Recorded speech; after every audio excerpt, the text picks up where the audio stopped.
할렐루야. 하나님께서 여러분의 예배를 받으시기를 원합니다. 그리고 오늘 이 순간이 천국에 기록되기를 원합니다. 서로 인사하십시다. 은혜 받읍시다. 하나님이 형제님을 사랑하십니다. 예. 5월 10일은 제20대 대통령 취임일입니다. 취임식이 이루어지면은 외국의 사절도 많이 올 것이고 그날만큼은 여야가 따로 없을 것입니다. 온 나라가 축제의 분위기일 것입니다. 지금 인수위원회를 중심으로 해서 준비에 만전을 기하는 줄을 알고 있습니다. 오늘 말씀은 인류의 왕으로 오신 예수님의 대관식입니다. 한 나라의 대통령이 취임한데도 온 나라가 떠들썩하게 잔치를 하는데 구원의 왕이시요 인류의 메시아신 예수님을 위해서는 잔치를 해주는 사람이 아무도 없었습니다. 그래서 예수님이 스스로 대관식을 준비하십니다.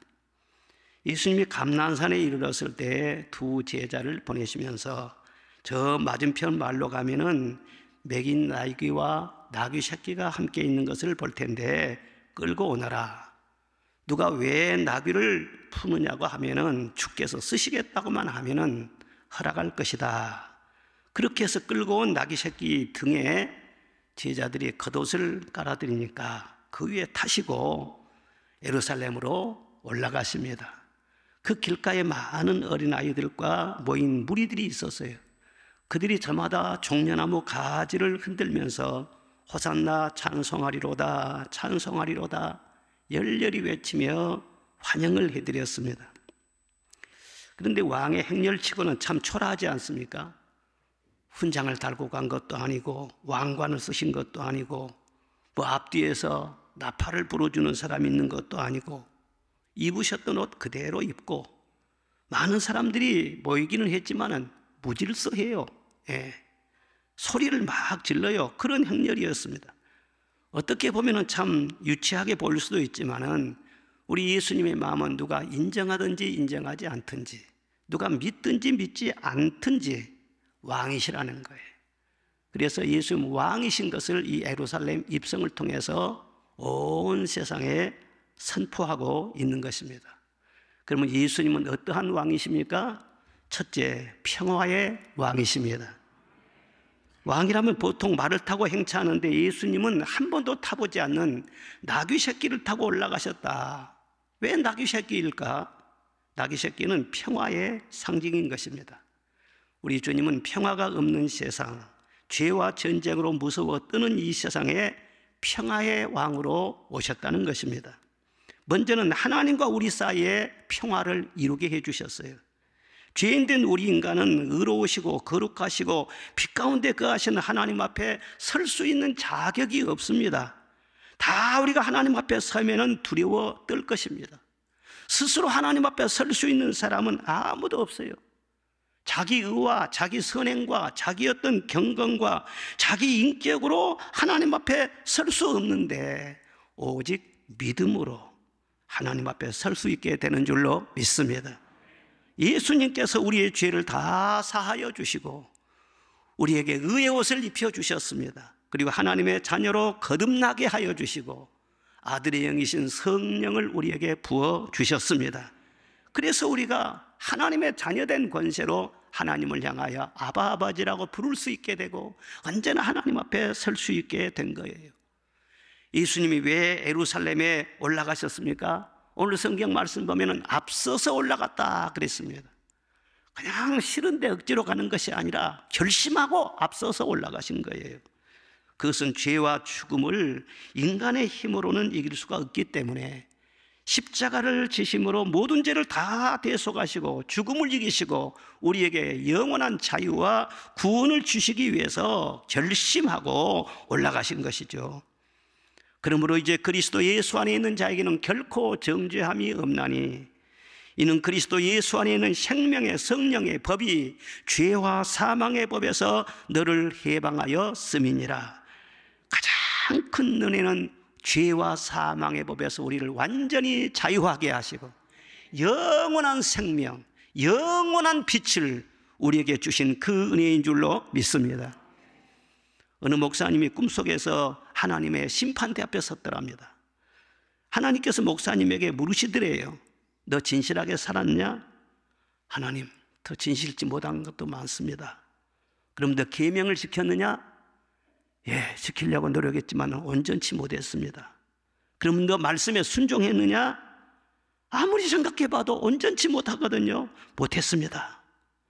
그렇게 대답하고 그만 머리를 숙이고 어쩔 줄 모르고 있는데 갑자기 환한 빛이 비치면서 예수님이 곁으로 다가오시더니 하나님을 우러러보시면서 아버지여, 이 사람이 진실하게 살지 못했고 계명과 말씀을 온전히 순종하지 못한 것 저도 잘 알고 있습니다. 그러나 제가 이 사람을 위해서 십자가에 죽었고 이 사람이 저를 믿습니다. 제가 이 사람을 변호하오니 죄를 용서하여 주옵소서. 그랬더니 하나님이 모든 죄를 다 씻어주시니까 갑자기 아주 환히 빛나는 모습이 되더랍니다. 그리고 천국으로 들어가게 해주시더라는 거예요. 하나님과 우리 사이가 죄로 말미암아 원수가 되어 있었는데 예수 그리스도의 구속의 은혜로 말미암아 화목이 이루어진 줄로 믿습니다. 그래서 우리가 하나님의 자녀가 되고 모든 죄 사함 받고 이 구속의 은혜를 입어서 천국에 입성하지 않겠어요? 죄인에게는 참 평화가 없습니다. 아무리 좋은 환경에서 걱정 염려 없이 사는 것 같아도 하나님과 우리 사이에 평화가 없으면은 어디든 간에 이 마음이 불안하게 되어 있어요. 저는 하루 일과 중에서 가장 좋은 시간이 저녁에 잠자리에 드는 순간입니다. 모든 것을 다 맡기고 잠자드는 그 순간 주님께서 품어주시는 것을 느낄 수가 있어요. 하나님과 평화하니까 잠자리에 들면서도 마음이 평안하지 않겠어요? 그런데 하나님과 평화가 없는 사람은 무슨 이상한 꿈을 꿀 것 같고 내일의 염려도 맡기지 못하고 이 불안과 근심을 맡기지 못하니까 얼마나 마음이 무거운지 몰라요. 심리학에서는요, 사람이 성공하려면은 3가지를 잘해야 한다 그렇게 말을 합니다. 첫째는 오래 참아야 된다는 거예요. 오랫동안 얼마나 완전하게 잘 참을 수 있느냐, 이것이 성공하고 바로 직결된다는 거예요. 시기와 질투가 많은 세상이고 경쟁이 많은 세상에 비난 같은 거, 공격 이런 것들이 얼마나 많은지 몰라요. 그런데 그것을 얼마나 완전하게 끝까지 잘 견디어내느냐, 거기에서 인생의 성패가 달려있다는 것입니다. 그리고 둘째는 행동으로 옮길 수 있어야 돼요. 생각만 하고 말만 하지 구체적으로 행동하고 실천한 것이 없으면 되는 일은 아무것도 없다는 거예요. 책상에 가만히 앉아 있어서 늘 생각만 해서 되는 것이 아니라는 거예요. 한번 결정을 했으면 뒤를 돌아보지 말고 앞을 향해서 밀고 나가야 된다. 실천 속에 성공이 있다는 거예요. 그리고 마지막 3번째로는 마음의 평화라는 것입니다. 무엇을 얻었다고, 무엇이 되었다고 성공이 아니라는 거예요. 마음의 평화가 있어야 비로소 성공이라는 것입니다. 마음이 평안해야지 천하를 얻어도 마음이 불안하면 그 인생 실패하는 거예요. 여러분이 마음의 평화가 어디서 옵니까? 기다린다고 해서 오는 것도 아니고 내가 원한다고 해서 오는 것도 아닌 것입니다. 이 평화는 하나님의 선물입니다. 위로부터 내려오는 줄로 믿습니다. 내 영혼의 그 깊은 데서 맑은 가락이 울려나네. 하늘 곡조가 언제나 흘러나와 내 영혼을 고이 싸네. 평화 평화로다 하늘 위에서 내려오네. 그 사랑의 물결이 영원토록 내 영혼을 덮으소서. 내 영혼을 고이 싸는 참 평화, 이것은 이 세상에 없어요. 스스로 만들어낼 수가 없어요. 하늘에서 내려온 하나님의 선물인 줄로 믿습니다. 예수 그리스도 안에서 하나님과 온전한 화목, 이걸 이루게 하셨어요. 그리고 그 다음으로는 이웃과의 참 평화를 이루게 하신 것입니다. 로마서 14장에 보면은 할 수 있거든 너희로서는 모든 사람과 더불어 평화하라 말씀을 하셨어요. 왜? 그래야만이 내 안에 계신 성령이 근심하지 않아요. 사랑과 관계가 좋아야만이 하나님이 영광을 받으시고 나에게도 유익이 있다는 거예요. 한 사람만 미운 사람이 있어도 그 사람 때문에 소화가 안 됩니다. 한 사람만 원망하는 사람이 있어도 그 사람 때문에 잠을 못 이룹니다. 그러니 너희는 너를 위해서라도 모든 사람과 더불어 평화하라 그렇게 말씀하여요. 그런데 세상 살다 보면 그렇게 됩니까? 아이고, 세상에 얼마나 상처가 많은지, 가시가 엉겅퀴가 많은 세상이라고 했어요. 찌르는 것이 많아요. 시기 질투가 많아요. 미움과 다툼이 많아요. 그래서 인간관계 때문에 참 힘듭니다. 그랬던 사람은 사람에게 시달리다가 나는 산속으로 들어가서 자연인간으로 살아야 되겠다. 그래서 자연인간으로, 우리 고향 친구 한 사람도 자연인간으로 산속에 들어가서 한번 TV에 나오더라고. 요즘은 또 무인도로 들어가서 한 사람들도 있더라고. 무인도로 들어가서 낚시질하면서 고기 잡아먹고 사는 그런 사람들 자꾸 나오는 거예요. 왜? 인간관계가 힘드니까 그렇죠. 누가 여기에서 참 평화를 줄 수 있겠어요? 노력해도 안 되니까. 그러죠. 어느 부부가 오랫동안 티격태격하면서 살다가 결국은 이혼을 결정하고 물건을 나누게 됐습니다. 이제 살림을 다 나누는데 마지막에 남은 것이 하나 있어요. 그것은 몇 년 전에 죽은 아들의 일기장이었습니다. 다 없앤 줄 알았는데 이것이 하나가 남아 있었어요. 그래서 서로 부부간에 내가 갖고 가겠다고, 아니다고 내가 갖고 가겠다, 이거 다투었어요. 그러다가 일기장을 열어봤더니 뭐라고 적혀있냐면 아빠 사랑해요, 엄마 사랑해요, 아빠 엄마 싸우지 마세요. 그런 말이 적혀져 있는 거예요. 그래서 부부는 목이 메어서 마주보다가 무심결에 서로의 손을 잡았습니다. 그리고 누가 먼저랄 것도 없이 이 아이의 소원을 이루어 줍시다. 그리고 화해하면서 잘 살았다는 그런 얘기인 것입니다. 여러분, 아무리 내가 결심하고 사랑하고 화목하려고 해도 내 힘으로는 잘 안 되는 거예요. 이 부부의 화해를 누가 주었습니까? 그 아들이 선물해 주었잖아요. 예수님은 십자가로 원수된 것을 화목하게 해주셨습니다. 먼저는 하나님과 화목하게 해주시고 다음은 사랑과의 관계 속에서 평화를 이루도록 해주셨어요. 진정으로 예수님이 내 안에 들어오시면은 내 감정과 의지로는 용서할 수 없고 사랑할 수 없지만 얼어붙은 내 마음이 예수님의 이름으로 점점 녹아지는 것입니다.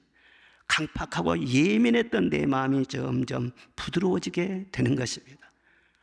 그 사람도 불쌍한 영혼인데 얼마나 힘들겠나, 그런 생각이 드는 거예요.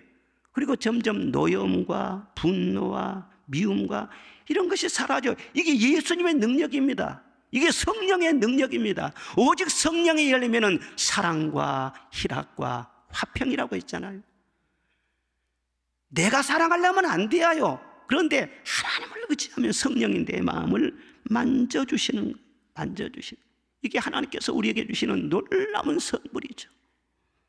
지금 세계는 죄와 전쟁으로 많은 고통을 받고 있습니다.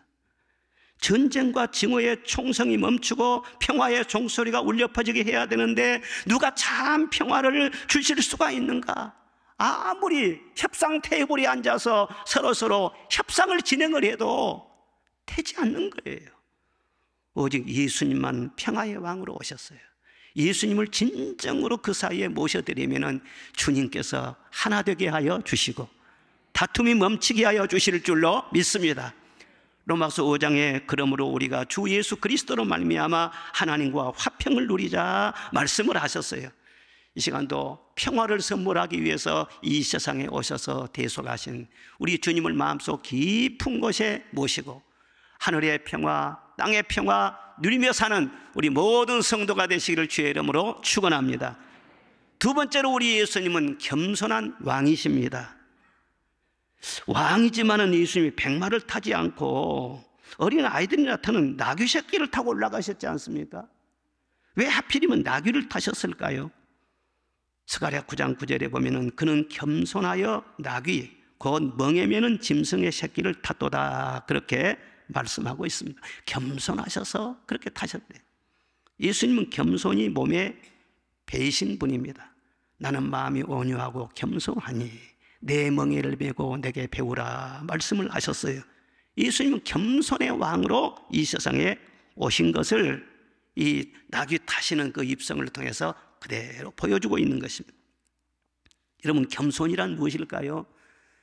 내가 허리를 굽히고 자기를 비하하고 스스로 낮추고 그것이 겸손일까요? 겸손이라는 의미는 그런 것이 아닙니다. 높은 곳에 있는 분이 낮은 자리로 내려오는 것을 말합니다. 영광의 자리에 있는 분이 낮고 천한 자리에 내려와서 천한 자와 함께하는 그것을 겸손이라고 말을 하는 것입니다.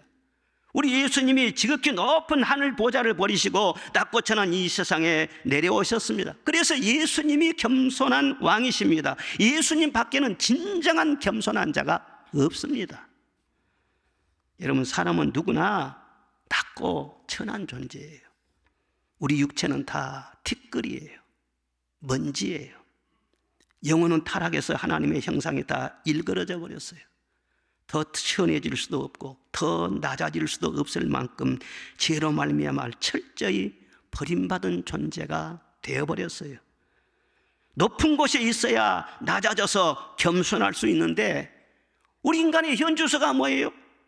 더 내려갈 것도 없고 더 떨어질 것도 없고 더 절망할 것도 없이 완전히 바닥까지 떨어져 버리는 그런 사람. 그래서 우리 인간은 스스로 겸손할 능력이 없습니다. 하나님은 겸손한 자에게 모든 것을 다 담아서 주신다고 했어요. 모든 좋은 복이 다 겸손한 자에게 있다고 했어요. 마음의 쉼을 얻고 인생의 짐이 가벼워진다고 했어요. 겸손한 자를 구원하시고 겸손한 자의 소원을 들어주시고 겸손한 자는 넘어지지 않도록 붙들어 주신다고 했어요. 왜 신앙생활하면서 주님을 믿고 산다고 하면서 시험 들어서 이쪽 저쪽으로 자꾸 넘어집니까? 마음이 교만하면 넘어진다는 거예요. 그러나 겸손한 자는 하나님께서 붙들어 주신다는 거예요. 넘어지지 않도록 겸손한 자에게 은혜를 베풀어 주시고 겸손한 자를 존귀하게 하여 주시고 겸손한 자의 영혼을 소생하게 하세요. 겸손한 자가 말씀 들으면 말씀의 은혜가 있어요. 찬송 부르면 찬송의 감동이 있어요. 하늘의 영광이 나에게 임하는 거예요. 영이 늘 소생한다는 거예요. 겸손하면 하나님과 동행할 수 있고 어떤 분노의 날에도 어떤 재앙의 날에도 하나님이 그를 숨겨주신다고 말씀하십니다. 그리고 겸손하면 때가 될 때 반드시 그를 높여주신다고 말씀하고 있습니다. 이렇게 겸손이란 아주 좋은 은혜가 다 모여 있는데 우리의 비극이 무엇이냐? 겸손할 수 없다는 거예요. 인간은 완전히 바닥까지 떨어져 있기 때문에 겸손할 수가 없는 거 우리 인간의 실상이라는 거예요. 그런데 예수님이 겸손한 왕으로 저 높은 보좌를 버리시고 낮고 낮은 이 세상에 내려오셨어요. 왕이신데 세상 왕은 못 내려갑니다. 세상 왕은 무서워서 못 내려가요. 지켜줘야 되고 섬겨줘야 되고 그래요. 그런데 예수님은 저 위에서 낮은 곳까지 내려오셨어요. 출생할 때도 사람들 알기로는 사생아로 출생하셨어요. 그래서 출생이 불행한 사람들도 있을 수 있어요. 그런데 예수님은 아버지가 누군지를 몰라요. 그런데 얼마나 동네에서 사람들이 말을 했겠어요. 물론 하나님의 아들로 태어나셨지만 마구간에서 태어나셨어요. 산부인과에서 안 태어나셨어요. 참 천하게 달동네 나사렛 동네에서 자랐어요. 문명의 혜택을 못 받았어요. 배운 적도 없어요. 예루살렘에 유학해 본 적도 없어요. 고운 풍채도 없어요. 외모에 혹시 불만 있는 사람이 있습니까? 이사야 53장에 고운 풍채가 없다고 그랬어요. 그리고 어울리는 사람들을 보면은 맨 천한 자, 병든 자, 귀신 들린 자, 버림받은 자, 소외받은 이런 사람들하고 어울려요. 그래서 쉐리와 죄인과 창녀의 친구다 이런 비난을 받았지 않습니까? 왜 예수님께서 저 높은 곳에 계신 분인데 그렇게 낮은 자리에 낮은 자리까지 내려오셨을까요? 낮고 천한 자리에 있는 사람들을 위로하시고 그들을 눈물을 닦아주시고 그러기 위해서. 여러분, 우리가 아무리 힘들고 어려운 자리에 있어도 주님은 나 있는 자리에 찾아오셔서 나와 함께 하신다는 사실을 잊지 마시기를 바랍니다. 나 있는 삶의 현장에 주님이 함께 하시고 계세요. 내가 울 때 주님도 같이 우시고, 내가 마음에 근심이 있을 때 주님도 근심하세요. 한숨을 쉴 때 주님께서 한숨 소리를 듣고 계시는 거예요. 주님이 지금도 나와 함께 하셔요. 그리고 거기에서 멈추지 아니하시고 우리를 끌어서 올려주신다고 했어요. 주님이 계신 저 높은 보좌에까지 우리를 끌어서 올려주신다고 말씀을 하셨어요. 에베소 2장 1절에 보면은 우리도 다른 이들과 같이 본질상 진노의 자녀였더니 긍휼이 풍성하신 하나님이 우리를 사랑하신 그 큰 사랑을 인하여 허물로 죽은 우리를 그리스도와 함께 첫째 살리시고 그랬어요. 살리시고. 그리고 두 번째 함께 일으키사 그랬어요. 일으켰어요. 세 번째 그리스도 예수 안에 함께 하늘에 앉히시니 그랬어요. 앞으로 앉힐 것이다가 아니라 영적으로 우리의 위상을 확 높여주신 거예요. 주님의 보좌에 함께 앉히시니 얼마나 놀랍습니까? 우리는 다 비천한 사람들 아니에요? 흙집에서 사는 하루살이 같은 존재 아니에요? 그런데 예수님으로 말미암아 우리는 살아났어요. 일어났어요. 뿐만 아니라 하늘 보좌에 앉아있는 그런 위상이 확 달라진 그런 존재가 됐어요. 하늘에 앉히셨으니 얼마나 놀라운 변화입니까? 그래서 하나님 예수님만이 위에서 내려올 수 있는 것처럼 우리 그리스도인들만이 저 위에 있다가 내려와서 겸손하게 섬길 수가 있는 것이죠. 그리스도인들에게만 겸손의 능력이 주어진 거예요. 하늘 보좌에 앉은 그리스도인들만이 겸손할 수 있다는 것입니다. 이것이 우리에게 주어진 놀라운 특권인 것입니다. 예수님을 보면은요, V자를 그리셨어요. 참 높은 곳에 있다가 제일 낮은 곳까지 내려오셨다가 또 그 다음에 가장 높은 곳까지 올라가십니다. 빌립보 2장에 보면은 자기를 낮추시고 십자가에서 죽기까지 복종하셨으니 하나님이 그를 지극히 높여 모든 이름 위에 뛰어난 이름을 주시고 하늘에 있는 자들과 땅에 있는 자들과 땅 아래에 있는 자들로 모든 무릎을 예수의 이름 앞에 꿇게 하시고 모든 입으로 예수 그리스도를 주라 시인하여 하나님께 영광을 돌리게 하셨느니라. 할렐루야. 가장 높은 곳에서 가장 낮은 곳까지 내려오셨더니 또 가장 높은 데 올라가셔서 모든 무릎이 그 앞에 꿇게 하시고 모든 입술이 주를 찬송하게 하시고, 그래서 우리를 또 예수 그리스도 안에 있을 때 겸손한 삶을 살아갈 때 V자 인생을 사는 것입니다. 높이 내려갔다가 다시 높아지는 거예요. 사랑하는 성도 여러분, 겸손의 왕이신 우리의 주님처럼 겸손을 사모하시기를 바랍니다. 그것이 내가 존귀하게 되는 길인 것입니다. 성 어거스틴의 제자들이 질문을 했어요. 선생님, 잘 믿는 비결이 무엇입니까? 훌륭한 크리스찬이 될 수 있는 비결이 무엇입니까? 그랬더니 첫째, 겸손이다. 둘째는요, 둘째도 겸손이다. 세 번째는요, 세 번째도 겸손이다. 말씀을. 겸손 안에 다 있다는 거죠. 마르틴 뉴턴은 그랬어요. 하나님, 나는 거지입니다. 내 힘으로는 살 수 없습니다. 제게 은혜를 주옵소서 늘 그렇게 기도했다는 거예요. 그랬더니 은혜를 크게 받아서 종교개혁이라고 하는 막중한 사명을 감당했지 않습니까? 사랑하는 성도 여러분, 이 말세는 너무너무 축복의 때인 것입니다. 말세는 성령의 시대라고 했습니다. 이른 비와 같이 늦은 비와 같이 은혜가 쏟아지는 때라고 성경은 분명하게 말씀하고 있습니다. 우리는 다 지금 은혜의 장마철에 살고 있는 그런 사람들인 것입니다. 얼마나 복된 그런 시대에 살고 있는지 모릅니다. 그런데도 가만히 보면은 공고한 심령들이 많습니다. 메마른 심령들이 많습니다. 세상의 근심에 늘 휩싸여 있는 피곤한 영혼들이 많은 거예요. 왜 그럴까요? 예배를 드린다고도 하는데, 그리스도인이라고도 하는데 다른 게 아닙니다. 겸손한 자에게 은혜를 주시는데 겸손을 잃어버리면 예배를 드려도 기도를 해도 찬송 불러도 겸손을 떠나버리면요 은혜가 되지를 않는 거예요. 은혜가 안 되는 거예요. 우리가 신앙생활 할 때 잘해야 됩니다. 지금 이 시대는 말세에 지식이 많은 그런 시대입니다. 다니엘서 12장에 지식이 많아진다고 말씀했는데 지금 이 시대가 그렇습니다. 얼마나 지식이 많은, 시골의 할머니들도 다 건강 강의를 많이 들어가지고 박사들 다 됐어요. 그분 시골 할머니들하고 설교를 적당하게 해서는요, 이거 시골 교회도 바로 문제가 일어나. 얼마나 아는 것이 많은지. 그런데 고린도서 8장 1절에 지식은 교만하게 하며 사랑은 덕을 세운다 그랬어요. 아는 것이 많다 보니까 그 지식을 가지고 교만하게 돼요. 분석하게 돼요. 비판하게 돼요. 그 지식이 많이 들어있어서 마음이 교만해지면 하나님 말씀이 들리질 않는 거예요.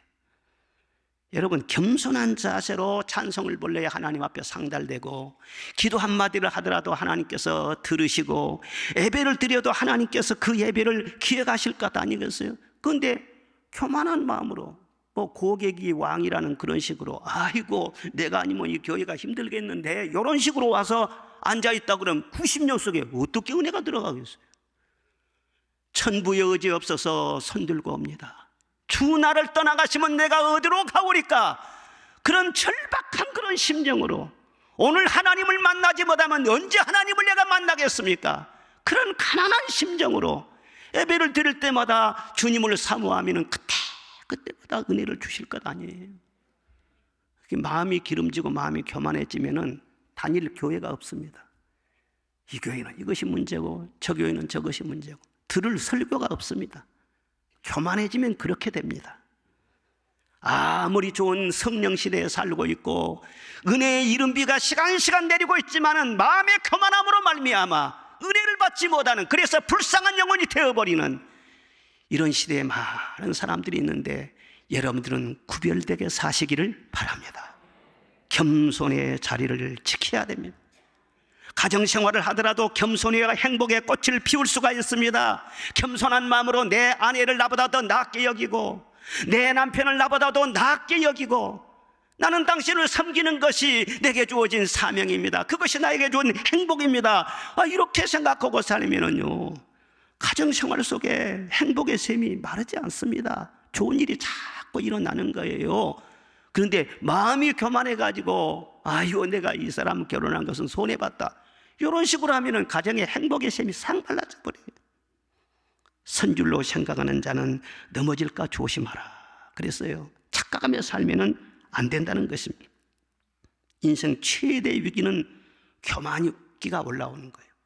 교만이 왜 무섭냐면은, 교만은 마귀로부터 오기 때문에, 교만기가 올라오면은요, 이미 내 안에서 마귀가 주장하고 있다, 그렇게 보는 것이 틀림없습니다. 암세포가 조용하지만은요, 그게 내 생명을 위협하잖아요. 교만이 들어오면은 조용합니다. 그런데 교만기가 자라게 되면은 내 영혼의 파멸을 제총하는 것입니다. 무엇을 해도 은혜가 안 돼요.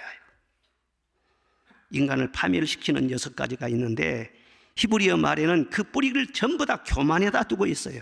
첫째, 과욕, 혈기, 남을 비판한 것, 당짓는 것, 남을 정죄하는 것, 고집이 센 것, 이 6가지인데 6가지가 다 교만에서 나온다는 거예요. 그러니 우리가 건강검진을 하는 그런 마음으로 내 영혼의 상태를 돌아볼 필요가 없습니다. 불끈불끈 혈기가 올라옵니까? 교만이라는 거예요. 하나님을 제껴놓고 끼리끼리 당을 짓습니까? 교만이라는 거예요. 쉽게 남을 비판합니까? 교만이라는 거예요. 교만에서 다 그런 가지가 나온다는 거예요. 유명한 프랭클린은 말하기를, 사람의 성품 중에 가장 무서운 것은 교만이다 그랬어요. 교만은 패망의 선봉이고, 거만한 마음은 넘어짐의 앞잡이라 말씀이었어요. 교만하면 좋은 것이 다 떠나가요. 축복도 떠나가고, 은혜도 떠나가고, 성령도 떠나가고, 말씀도 떠나가고, 교만하면 다 떠나가고, 겸손하면 골짜기에 물이 흐르는 것처럼, 이슬이 맺히는 것처럼, 겸손하면 은혜가 다 거기 안에 머물게 되는 것입니다. 신앙생활 잘하는 것은요, 다른 것 없어요. 교회 오래 다닌다고, 기도 많이 한다고 꼭 신앙이 좋은 것만은 아니에요. 경험을 해보면은요, 오래 다니든지 오늘 처음으로 교회를 나왔든지 기도를 길게 하든지 짧게 했든지 간에 잘 절대로 교만의 자리에 들어가지 말고 겸손만 하면은 그 가난한 심령 속에 늘 천국이 임한다는 것을 믿으시기를 바랍니다. 겸손의 자리만 떠나지 아니하면 은혜의 보좌가 계속해서 채워지게 되는 것입니다. 미국의 청년 하나가 아주 똑똑하고 의지가 강해서 자기 딴에는 뭐 하고 싶은 거 있으면 나는 다 할 수 있다, 마음만 먹으면 못할 것이 없다, 그런 식으로 사는 사람이었습니다. 그렇게 자신만만하고 패기가 있는 청년인데 그는 장래 출세를 위해서 군의 장교로 입대를 하게 됩니다. 그러나 너무 이 사람이 똑똑해요. 그리고 숨기지 않아요. 똑똑한 척을 또 합니다. 그리고 일도 너무나 완벽하게 잘해요. 그러다 보니까 사람들로부터 미움을 자꾸 받았어요. 그래서 그 군대에서 견디지 못하고 쫓겨나게 됩니다. 크게 실망을 하고 농촌에 가서 이제 농사를 짓고 사는데 흙을 벗삼아서 이렇게 농사를 지면서 거기서 철저하게 깨지고 부서지고 내가 잘못했었구나. 겸손하고 사람이 온유해졌어요. 몇 년 뒤에 그 나라에 또 남북 전쟁이 일어났습니다. 전쟁이 일어났는데 과거에 군인이었는데 가만히 있을 수가 없잖아요. 그래서 다시 입대를 하는데 이번에는 사병으로 입대를 합니다. 장교로 있었던 사람이 사병으로 입대를 하니 완전히 그 격이 안 맞죠.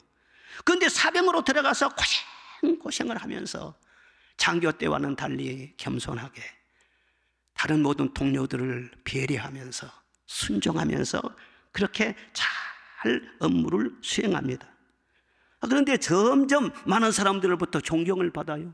인정을 받아요. 그래서 나중에 장교가 되고요. 계급이 점점 올라가고요.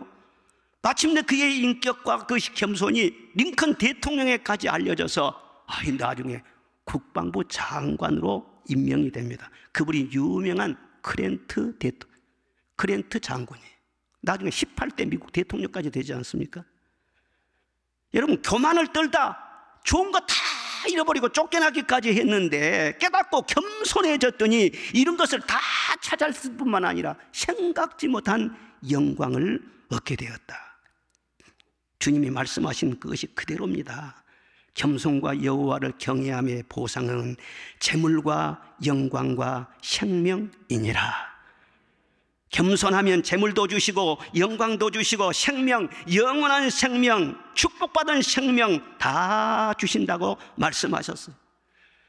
이렇게 겸손이 귀중한데도 예수 없는 사람은 겸손할 능력이 없다니까요. 바닥 인생을 살고 있기 때문에, 내려갈 곳이 없기 때문에 겸손의 능력이 없어요.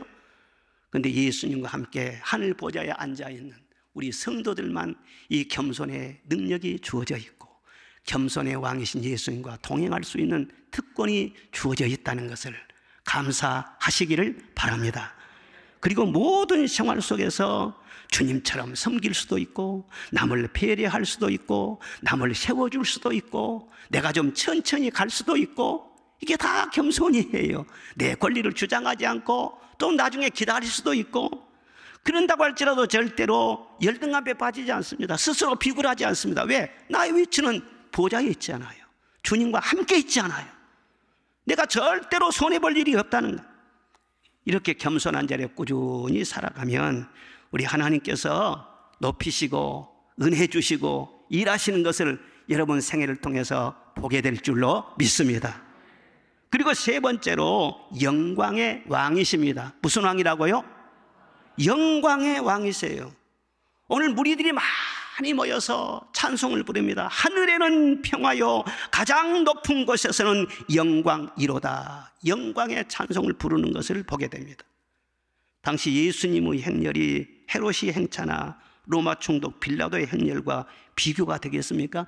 참 초라하고 얘들 속곱장난 같은 그런 행렬이지 않아요. 그러나 보십시오. 그 장엄했던 로마 총독의 행렬, 백마를 타고 위풍당당하게 거닐었던 왕의 행차 지금 어디에 있습니까? 다 풀의 꽃과 같이 떨어졌어요. 흔적도 없어요. 아무도 기억해 주지를 않아요. 그러나 우리 예수님의 영광은 지금 온 세상에 가득합니다. 세상 만민이 주 예수의 이름을 찬양하고 주님이 재림하신 그날에는 다 주 앞에 무릎을 꿇게 될 것이고 모든 입술이 주의 이름을 찬송하게 될 줄로 믿습니다. 우리 예수님은 영광의 왕이십니다. 영원한 영광의 왕이십니다. 우리가 어떻게 살아야 되느냐? 영광 받으실 일은 예수님밖에는 없습니다. 그래서 우리가 절대로 영광을 내가 스스로 취하려고 해서는 안 됩니다. 스펄전 목사님이 말한 것이 있어요. 그리스도인들이 도둑질을 하기 쉽다. 첫째는 주의 나를 도둑질한다. 주의를 범하는 건 도둑질이다. 날 도둑이다, 그것은. 두 번째는 물질 11조 도둑한 건 그건 물질 도둑이다. 세 번째는 뭐냐? 하나님께 돌려야 할 영광을 자기가 스스로 취하려고 하는 거, 그것은 영광 도둑질이다. 이 세 가지 중에서 제일 큰 도둑질이 영광 도둑질이라는 거예요. 영광은 오로지 하나님 앞에만 올려드려야 됩니다. 내가 이 땅에 사는 존재의 이유가 무엇입니까? 웨스트민스터 신앙 고백대로 사람의 제일 된 목적은 하나님을 영화롭게 하는 것과 그 앞에서 영원토록 즐거워하는 것입니다. 고린도서 10장 31절 말씀대로 우리가 먹든지 마시든지 다 하나님의 영광을 위하여 할지니라. 우리가 잘 입는 것도 하나님의 영광을 위해서. 코로나 때요, 바이러스가 침투하면 입맛이 없어져요. 그런데 입맛이 없더라도 안 잡수면 안 됩니다. 하나님의 영광을 위해서, 하나님을 위해서 먹어야 됩니다. 먹어야 입맛 없어도 먹어야 돼요. 무엇을 하든지 하나님의 영광을, 자녀들이 공부를 하더라도 하나님의 영광을 위해서, 사업을 하더라도 영광을 위해서, 직장 근무하더라도 영광을 위해서, 결혼 생활을 하더라도 나의 행복을 위해서죠? 아니에요. 그러면 문제가 복잡해져요. 하나님의 영광을 위해서 결혼 생활 하시기를 바랍니다. 그러면 행복을 선물로 주실 줄로 믿습니다. 이것이 바로 영적인 질서인 것입니다. 이렇게 인생의 제일 된 목적을 다 하나님께 영광 돌릴 목적으로 살아가면요, 영광이 충만하신 그 영광의 빛이 내게 비추어지게 되는 거예요. 그래서 내게도 영광이 충만하게, 하나님 잘 섬기는 사람들을 절대로 비천하게 만들지 않습니다. 그 사람 영화롭게 만들어 주시고 저 천국에서는 해와 같이 빛나게 하신다는 것. 오늘 여기 성경에 나오는 인물들을 보면은 왕의 대관식을 지금 하고 있는데 거기 뭐 이름도 없습니다. 뭐 제자들은 뭐 이름이 있지만은 그 외에는 이름도 없어요. 그런데 그 한 사람 한 사람들 다 천국에서 지금 해와 같이 빛나고 있지 않겠어요? 제자들 그래서 예수님 심부름 버렸어요. 너 가서 나귀 새끼 끌고 와라. 누가 뭐라고 하면 뭐라고 이렇게 말을 해라. 제자들은 참, 예수님도 남의 나귀를 끌고 오라가니 그거 이치적으로 안 맞잖아요. 그런데 가라고 하면 갑니다. 가지고 오라고 하면 가지고 옵니다. 우리가 그렇게 사는 거예요. 주의 영광을 위해서 가라면 가고, 멈추라면 멈추고, 오라고 하면 오고, 머물라면 머물고, 그것이 우리의 삶이죠. 내 인생이라고 해서 내 마음대로 요동하지 말고 주님의 인도하심을 받는 여러분 되시기를 바랍니다. 주님이 가라 하시면 가고 오라 하시면, 이 제자들의 삶이 바로 그거예요. 나귀 임자도 보면 참 대단한 사람이에요. 왜 남의 나귀를 풀어갑니까? 주가 쓰시겠다 하니라. 그래요? 그럼 얼른 가져가십시오. 순순하게 토를 달지 않고 내드리는 것을 볼 수가 있습니다. 이 나귀 임자는요, 분명히 준비된 사람이에요. 평소에 하나님을 진정으로 사랑하는 사람, 예수님의 숨은 제자일 수도 있어요. 예수님의 은혜를 늘 사모하면서 주님과 교제하면서 내가 주님을 위해서 무엇을 해드릴까, 그런 마음이 있었던 사람이에요. 그런데 나귀를 쓰신다고 하니까 기쁨으로 그래요, 가져가십시오, 그렇게 하지 않습니까? 우리도 나귀 주인처럼 항상 준비된 마음으로 사는 것이 좋아요. 내 건강도, 내 재능도, 나의 소유도, 나의 모든 시간도 다 주님의 것입니다. 주님이 언제라도 원하시면 나를 사용하여 주옵소서, 그런 중심을 가지고 살아가면은요, 딱 기회를 하나님이 주시는 겁니다. 그 기회를 놓치지 말고 나귀를 내어드리면은요, 그 천국에 그 행적이 다 기록되지 않겠습니까? 그리고 나귀 새끼, 이 나귀 새끼는 사람이 아니고 짐승이잖아요. 그런데 그가 예수님을 태우고 갔다. 이건 굉장히 영광스러운 거예요. 사실 나귀 새끼는요, 항상 목을 메고 그렇게 다닙니다. 항상 끌려다니는 그 존재가 바로 나귀예요. 그런데 풀어서 끌고 와라 그렇게 했잖아요. 메인 것을 예수님이 쓰시다 보니까는요 풀어주신 것입니다. 우리를 또 어딘가는 묶여있는 그런 존재예요. 그런데 내가 주님을 쓴다 그럴 때는 이 묶여있는 것이 안 풀려져요. 그런데 내가 주님께 쓰임을 받을 때 묶여있는 것이 풀려지는 거예요. 주님이 사슬에서 벗어나게 하시는 거예요. 내 마음속에 욕망과 탐욕과 고집과 자아와 이런 모든 자기 욕망과 자기 감정들, 이런 것이 보이지 않게 딱 매있을 수가 있거든요. 이것이 나를 힘들게 하거든요. 보이지 않는 골똘한 육신의 생각, 이게 바로 나를 엄청 힘들게 하거든요. 그런데 주님, 내가 주님 앞에 쓰임 받기를 원합니다. 그래서 나귀 새끼처럼 순종하는 이런 자세를 가질 때 모든 것으로부터 싹 풀려져 자유함을 얻어요. 나 자유 얻었네, 너 자유 얻었네, 우리 자유 얻었네. 자유를 얻어요. 그리고 여기 어린아이들과 많은 무리들 종려나무 가지를 흔들면서 호산나를 부르고 열렬히 환영했다고 했습니다. 얼마나 아름다운 모습입니까? 그들이 열렬히 환영한 이유는 성경 말씀 보면은 그의 능하신 일을 인하여 그랬습니다. 바로 그 동네 베다니에서 며칠 전에 예수님이 죽은 나사로를 살리셨어요.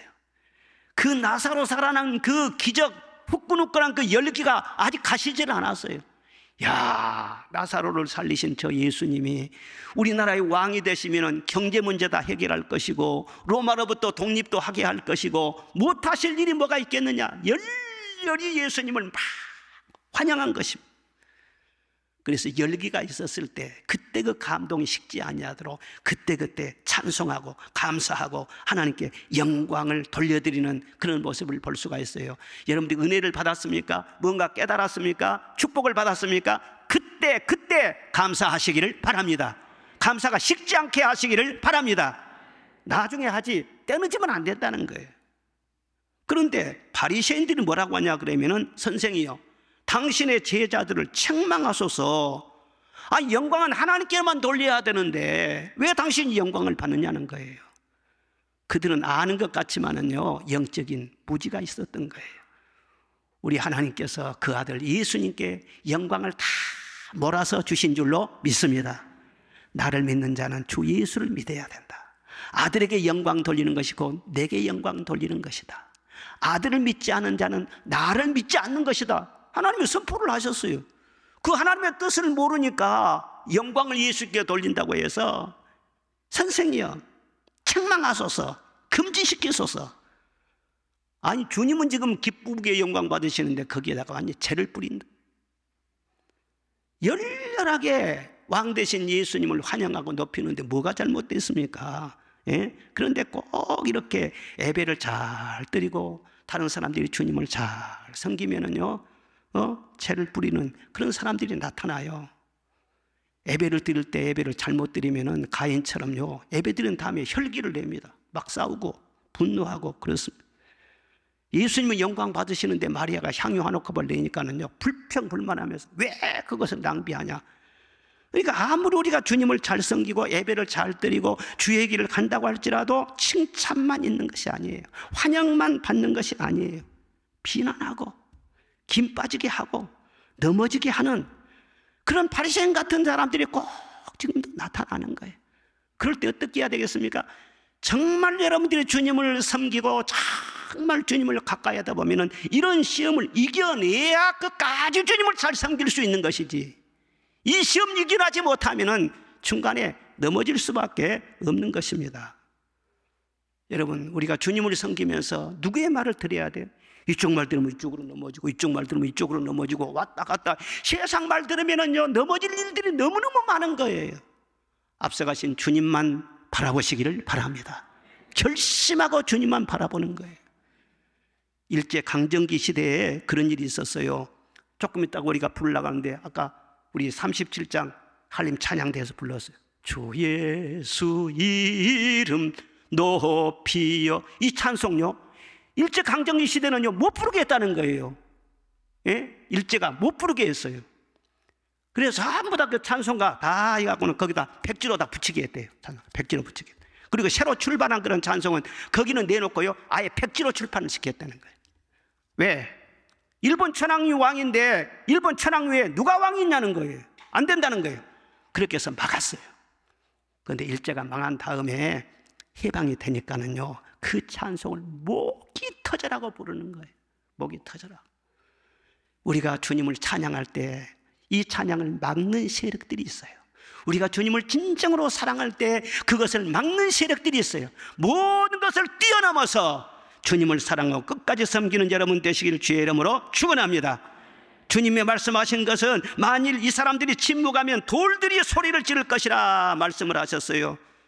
구원의 사역은 절대로 그 물줄기를 멈추게 할 수 없다는 것입니다. 하나님의 나라 일은 지금 내가 쓰임받지 않는다 할지라도, 지금 이 사람들이 아니라도 돌들을 세워서라도, 아니 누구를 세워서라도 하나님은 하실 일을 하신다는 거예요. 내가 쓰임받는 것이 복이지 나 아니면 안 돼, 그것은 착각이라는 거예요. 누구를 들어서라도 하나님 일을 하신다는 거예요. 예수님은 스스로 대관식을 준비했습니다. 아무도 준비하지 않았기 때문에. 그러나 우리는 이제 예수님 누구신지를 알았어요. 평화의 왕이시고 겸손의 왕이시고 영광의 왕이시라는 것을 알았어요. 예수님을 높이고 다시 오실 예수님을 맞이하기 위해서 늘 준비하면서 예수 그리스도 중심으로 살아가는 우리 모두가 되시기를 주님의 이름으로 축원합니다.